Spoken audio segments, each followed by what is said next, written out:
Heads up.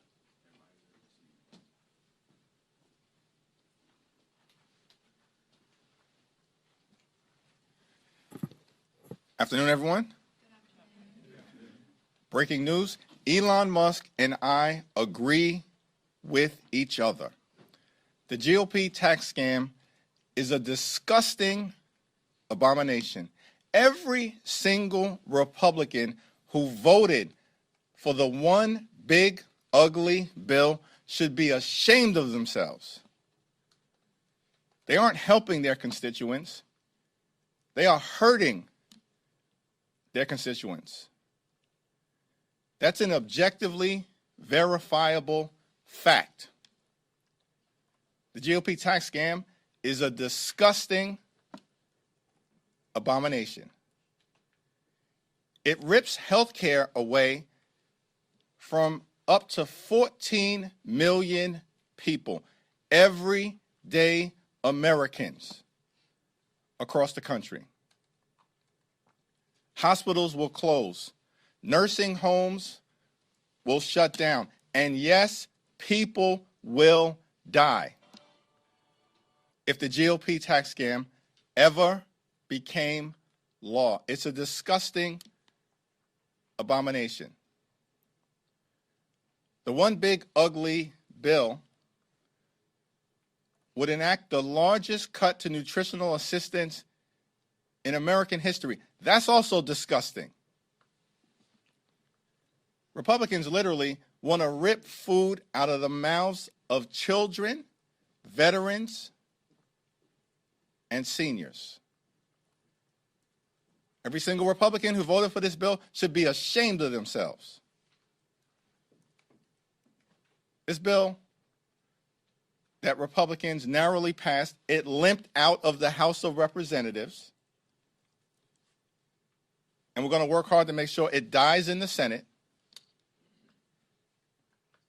This one big ugly bill, the GOP tax scam, hurts everyday Americans and rewards their billionaire donors with a massive tax break for the wealthy, the well-off, and the well-connected.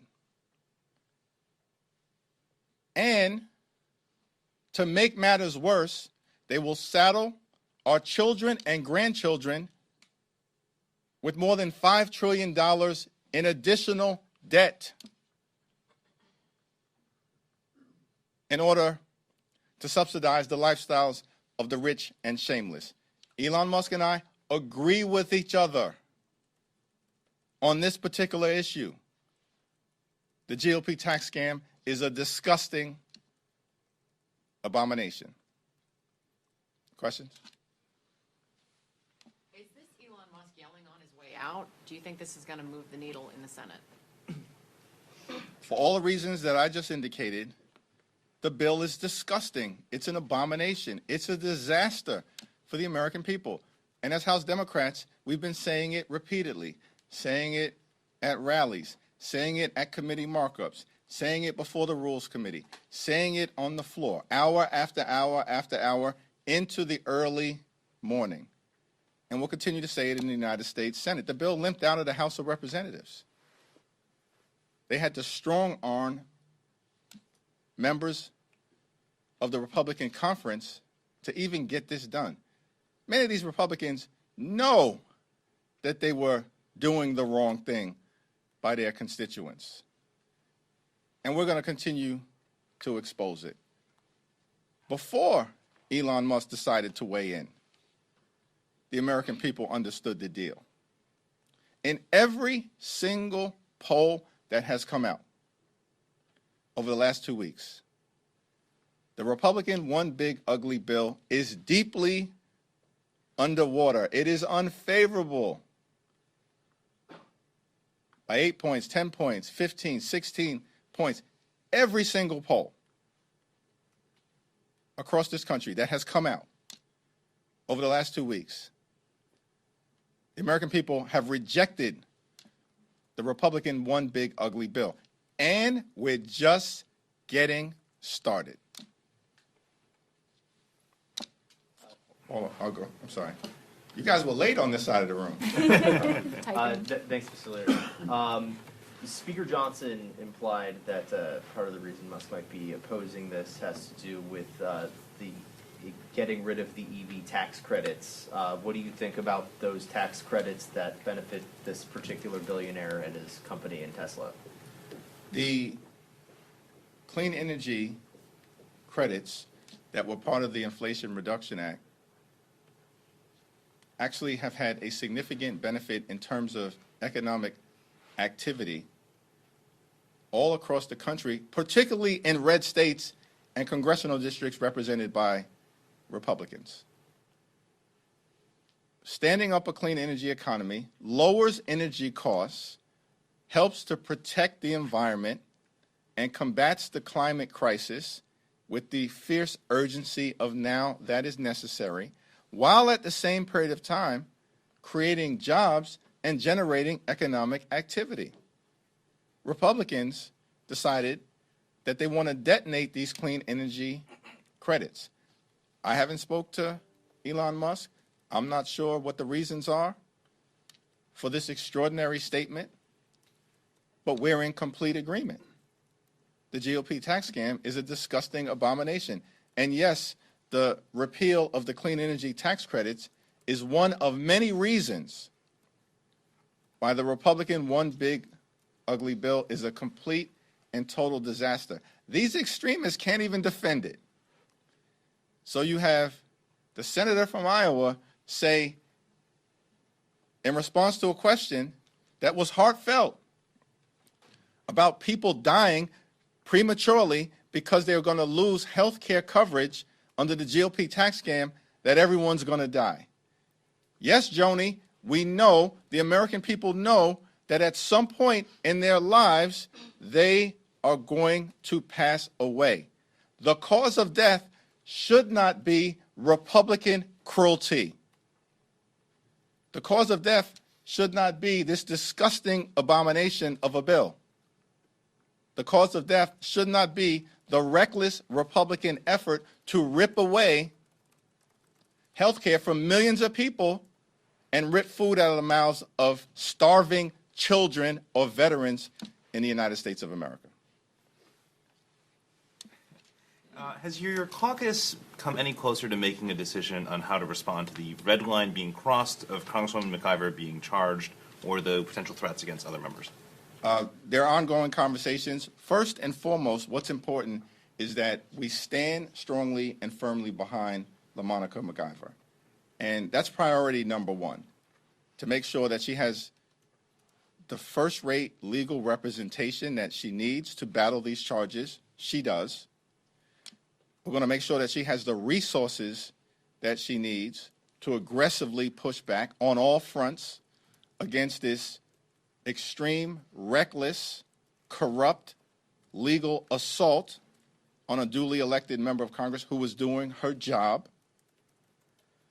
We have to stand with her until these charges are either dismissed or defeated in court, and we will. And those are the most immediate priorities as it relates to standing up for LaMonica. And that's what we needed to initially put into place. And then, of course, there's a more collective response. And you can expect some activity and action on that front to be led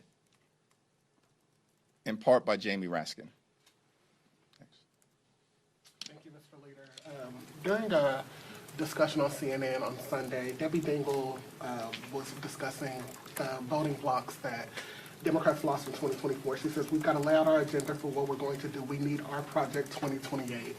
Do you agree with Dingell's assertion? And on a related note, it's about a month after your major speech characterizing Trump's 100 days. You mentioned that Democrats will be rolling out a blueprint, I believe you called it a blueprint for a better America. Can you give the American people an update on how that process is going, and can they expect something substantive on that front as they start to look towards Democrats' vision heading into 2026? There are ongoing conversations within the caucus to lay out different elements about our blueprint for a better America, anchored in a vision that is designed to build an affordable economy that lowers the high cost of living and makes life better for everyday Americans. That's the foundation. That's our North Star. Republicans are making life worse for you. Our objective is to make life better for everyday Americans, starting with an economy that actually works for hardworking American taxpayers and that actually lowers the high cost of living and makes life affordable in America. Not a single person ever should be put in a position here in America where they're struggling to live paycheck to paycheck.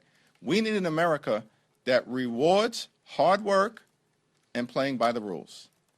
So over the next few months, you'll see House Democrats collectively, after input from every element of the caucus, the progressives, the New Dems, the Blue Dogs, the entirety of the ideological spectrum that is the gorgeous mosaic of the House Democratic Caucus, is going to be a part of this process so that at the end of it, we're able to articulate a values-based vision for the type of America that House Democrats are fighting to bring to life. On Debbie Dingell saying that Democrats need a Project 2028, a response to that?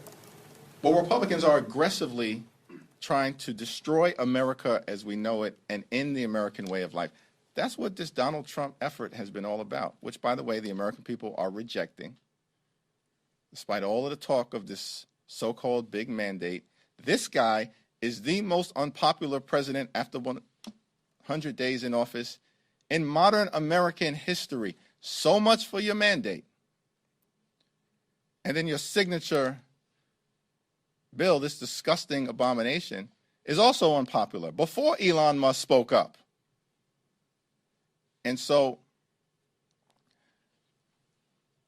Project 2025 is a disaster for the American people. It's a reason why the American people are running away from Republicans.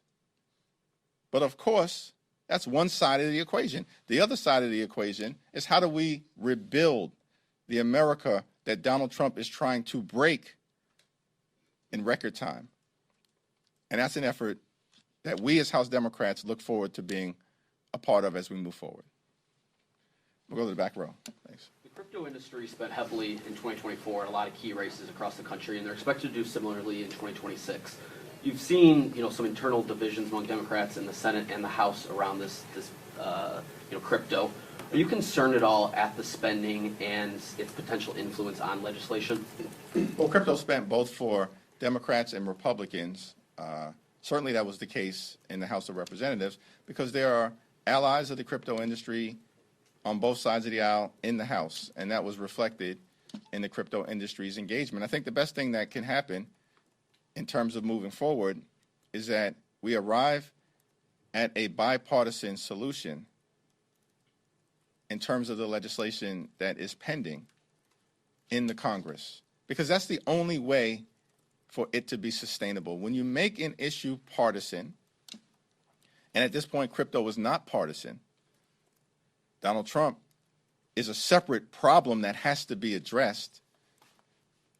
The real-time corruption in terms of the Friends and Family program to monetize Trump's office and enrich parts of the family, in part by using crypto, that is a problem that has to be addressed decisively. And we're committed to doing that as Democrats. But when you take away that piece of it, which is a very important piece, I think substantively figuring out resolution of the crypto issues that are currently pending before Congress is what will best serve the American people and also best serve an appropriately regulated industry that allows for innovation but also has guardrails to protect the American consumer. Thanks. A lot of questions today.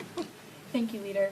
House Republicans are moving to claw back billions of dollars in funding to USAID, NPR, and PBS, which they claim is a waste of taxpayer dollars. What is your position on taxpayers footing the bill for programs like that? All these things that are being proposed by extreme MAGA Republicans are dead on arrival. It's fantasy. It's not happening. It's not happening. And that's just the reality of the situation. So they have a responsibility to govern. And it's been a disaster so far.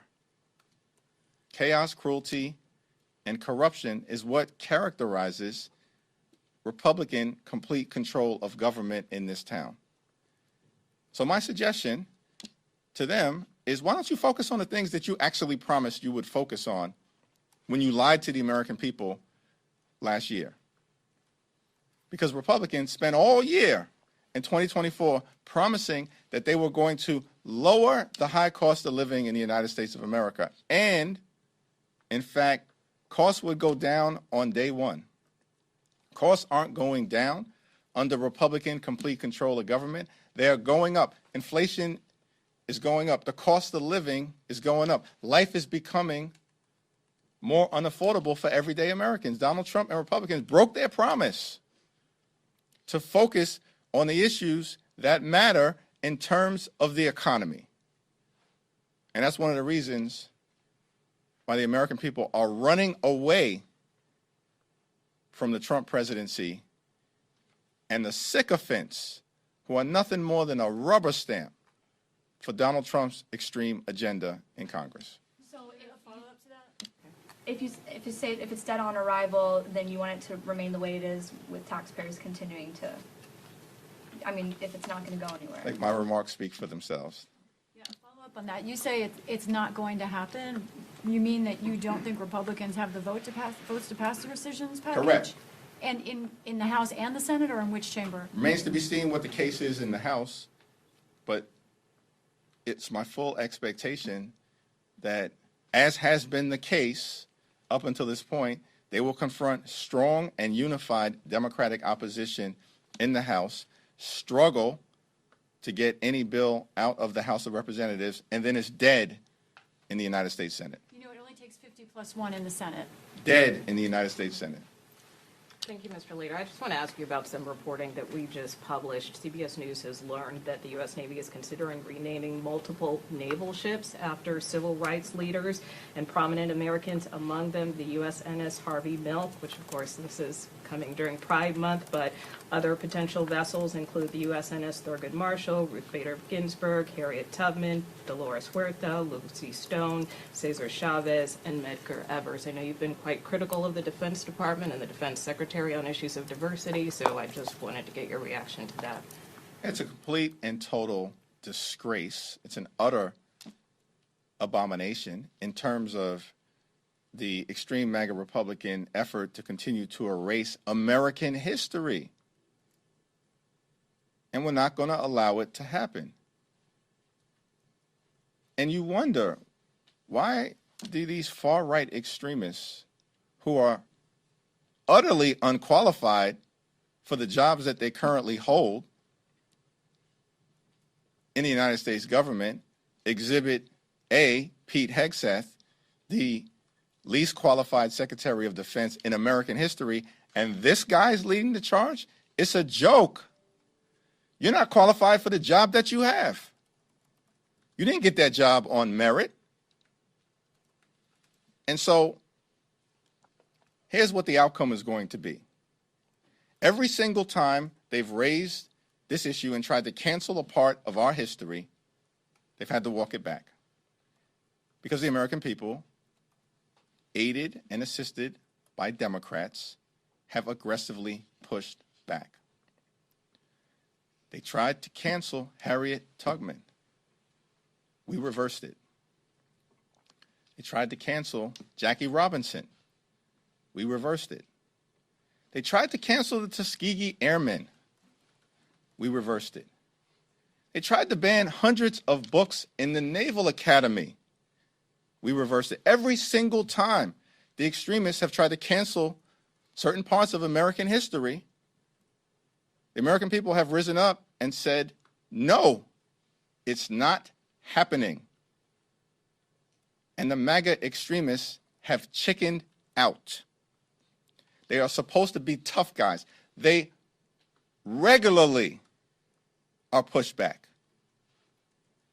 And they will again if they try to move on renaming these Navy vessels. Thanks. Leader Jeffries, you had said after Congresswoman McIver was, I think you said, physically accosted by ICE officials that you wanted them identified, the officials that accosted them. Have they been identified, and what do you expect from, or do you want the agents that were harassing Jerry Nadler's staffers in his district office also identified? What's the latest, or how are Democrats going to respond to the Jerry Every Nadler single ICE agent who's engaged in this aggressive overreach and are trying to hide their identities from the American people will be unsuccessful in doing that. This is America. This is not the Soviet Union. We're not behind the Iron Curtain. This is not the 1930s. And every single one of them, no matter what it takes, no matter how long it takes, will of course be identified. That, in fact, is the law. And we're going to make sure that the American people have the transparency necessary to hold people accountable when they're folks who cross the line here in America. That's what's going to happen. And as I mentioned earlier, and I spoke to Congressman Nadler about this, our first priorities are always going to be making sure the person who was on the front line is in the best possible place to move forward. That's the case with LaMonica MacGyver, and it is also the case with Congressman Nadler's brave, young, patriotic staffer. And we've got to address those issues first. That's the human thing to do, while simultaneously, of course, preparing to deal with the broader policy implications, which, as I mentioned, are underway. Thanks. Go back to this side.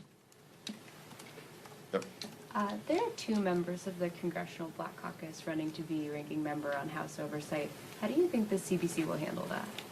It's a good question. We have a CBC meeting on Wednesday. At some point, I think both members will present themselves before the CBC, along with the 2 non-CBC members. That has been the traditional practice. And at the end of the day, may the best woman, may the best man win. We'll see what happens. On our side of the aisle, there's actually an election. It's a democratic process. People make their case to every single one of the House Democratic Caucus members, who then decide the best path forward. This is not the first time that multiple CBC members have been in a race together with each other, and it's always been handled like a family. Decades ago, Greg Meeks and Jim Clyburn ran against each other in the same race for vice chair of the House Democratic Caucus. At the end of the day, it worked out well for both of them. Barbara Lee and I were in a race together to be chair of the House Democratic Caucus. She had an incredible career in the United States Congress, and now she's the mayor of Oakland, and a great friend and colleague to me and to all of us within the CBC, a great leader. Those are just 2 of several examples. So the CBC will handle it like a family in the same way that we've always handled it, like a family. And at the end of the day, the caucus will make its decision. Leadership, of course, remains aggressively neutral. As is the case, we don't put our thumb on the scale, which is what happens on the other side of the aisle. And we'll see what happens at the end of the day over the next few weeks. Do you expect them to endorse? Say it again? Do you expect them to endorse the CBC? That's an interesting question. That's probably best asked to Yvette Clarke and the CBC Executive Board. At this point, I'm just a voting member. Thank you. There are now 4 candidates in the oversight race. 2 of them are 44 and 47. The other 2 are 70 and 77. After what happened with Congressman Connolly and some other 70-year-old members, some of whom have been in committee leadership positions and were essentially pushed out of those positions. What do you say to Democrats, both here in Congress and outside of Congress, who worry that the seniority system is once again going to elevate someone that many of them feel is not up for the job? There were 3 competitive races in the aftermath of the November 2024 election. Competitive race for the Ag Committee leadership, a competitive race for natural resources, and a potentially competitive race to head the Judiciary Committee, ultimately resulting in Jerry Nadler, a great former chair, making the decision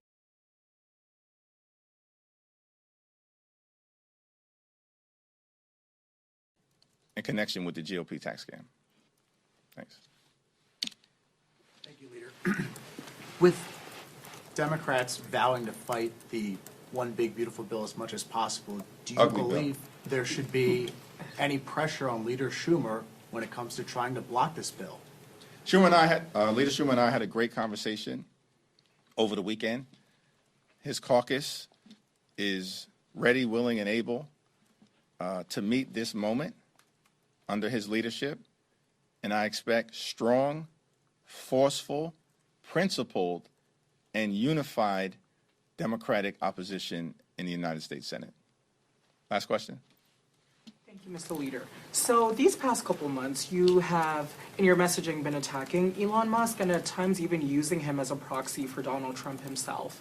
Now that you supposedly agree with him in opposing this one ugly bill, like you call it. Not supposedly, actually agree. Okay, so now that you agree with him, are you concerned that undercuts your messaging against Elon Musk all along? And, why should voters believe you after this? I don't quite understand that question, actually, but, you agree with someone when you agree with them. You strongly disagree with them when you disagree with them. And on this particular issue, disaster. The fact that I agree with Elon Musk that it's an abomination should not be unclear to anyone based on weeks of Democrats aggressively pushing back against the one big ugly bill. I'm not revealing any secrets. In fact, I'm stating the obvious. The bill is an abomination. It's a disaster. Republicans should be ashamed of themselves. I don't know why Elon Musk made the decision to make this statement, but he's not wrong. He's not wrong. This bill will be a disaster for the American people, and it should be stopped in the United States Senate. Thank you.